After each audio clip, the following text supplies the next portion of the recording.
Hey everybody, this is Camzilla51. Happy Thanksgiving weekend. Over at my dad's house at the moment, which is why this is kind of an improvised review here. But today we have the Hunt for the Decepticons. Kind of hard to say. What's his name? Jetblade. Yes, he's the deluxe class, and he's not the greatest of Decepticon planes that I've seen. It's not impressive. It kind of feels unfinished, and the design just feels half and half. It's really odd, and I'll get to that. Just due to the, I'm sorry, let me start over.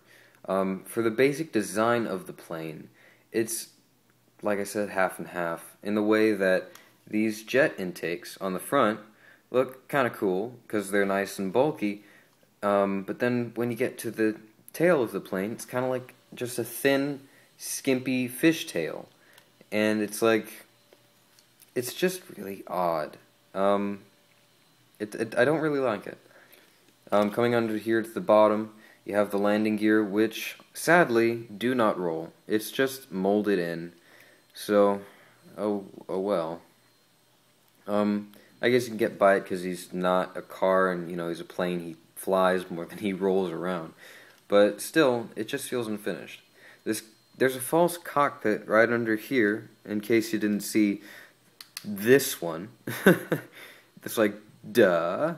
But it's for the sake of the robot mode, which we'll get to after the transformation. So, the color scheme is kind of like an off-white with a slight subtle blue tinge to it, with a kind of baby blue paint here and here, and these missiles are the missiles are probably the only thing I really like about this figure, just because they're like a nice metallic gray. They've just got that nice luster to them. It's just that the baby blue mutes it out, and it just doesn't look really cool in that way. Anyways, here's without the weapons on the sides. Getting the transformation here. If I can try to stay on camera, I'm kind of improvising with my iPhone. Just take these wings and then pull them out to the side. There are two hinges right here on the bottom, and they kind of allow the wings to accordion out and later fold behind the legs. Being a repaint of Dirge, yes, he does have those giant wings behind his legs. And then you take these intakes, separate them from the main body, and they just fold down.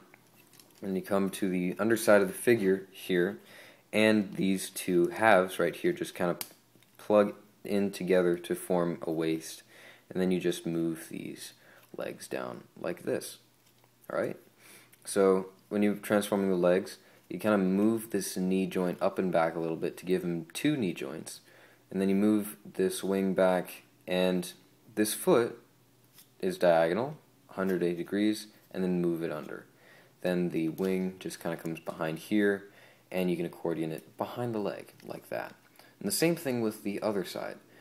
Extend the knee a little bit, come over to the foot, fold it down, and then to the wing, which you can bring down and move behind the leg, just like that. So, then moving on to the rest of the figure, you take these two halves right here on the sides, and they fold back to become the backpack later on. Then this whole part comes down like this, and this swivels around, and then the false cockpit tabs into the middle of the chest. And yes, the one arm is here and the other arm is here, and it's a little odd, but I'll get to that. What you do with this arm is you move the arm out to this way, and then this whole plain stuff just folds on the side of the arm like that. Then when you rotate the shoulders, you'll notice kind of an amusing little gimmick there. His jet turbines spin when he moves his arms forward and back, but it's kind of a funny little thing that's a little suggestive, I think. Ever since I got him, I've been calling him like Gigolo Jetblade. It's just amusing me. So once you've got these two arms out to the sides like this, then you take up here on the back and move these bits up like that, and then the backpack can tab into those little bits like that. And you move them around, and there's his head, half transformed. Right now he kind of looks like a bunny rabbit. Another slightly amusing thing, you know, it's like bunny ears, and if you fold them up, he can maybe look a little like Cyclonus, you know, with his weird bunny ears. But then, you know, after you've had your good laugh, then you can put them together to make the Conehead face. And at the end of the day, it's just a diamond. It's like with some little tiny sculpted details in there. It doesn't really feel like a Conehead should to me.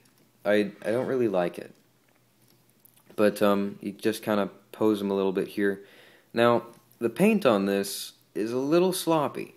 You have this kind of white and baby blue motif throughout the figure, and up here towards the chest you've got like a darker purple, violet, blue color. And then, you know, like little bits of red here and there. But it's just, it doesn't impress me. And what I mean by unfinished is, on the wings right here, there's a paint scuff there. The line for the paint seems just sloppy and blotted on. There's a little bit that carries over to the front.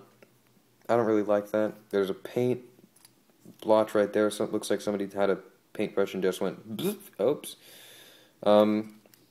Right here on the false windshield is a nice little white paint splotch right there, and that's just really bad. Up on the shoulders here, it's just uneven, and I just don't feel like this was really well made. Moving on to the design of the figure, I don't like that there's a false cockpit there and a cone head because, well, there's the real the real cockpit of the plane and the real cone of the plane. You know, it's like two cones, two windshields. It just does not seem right. It's like, are you kind of taking us for fools that we don't really see that there are multiple things there? I don't like it. Onto his accessories, sorry, which are these two missiles. This one can plug onto this arm, and it moves with the forearm when you move it around. You know, it's really nice. Except when you go to the other arm, the hole is right there on the upper arm.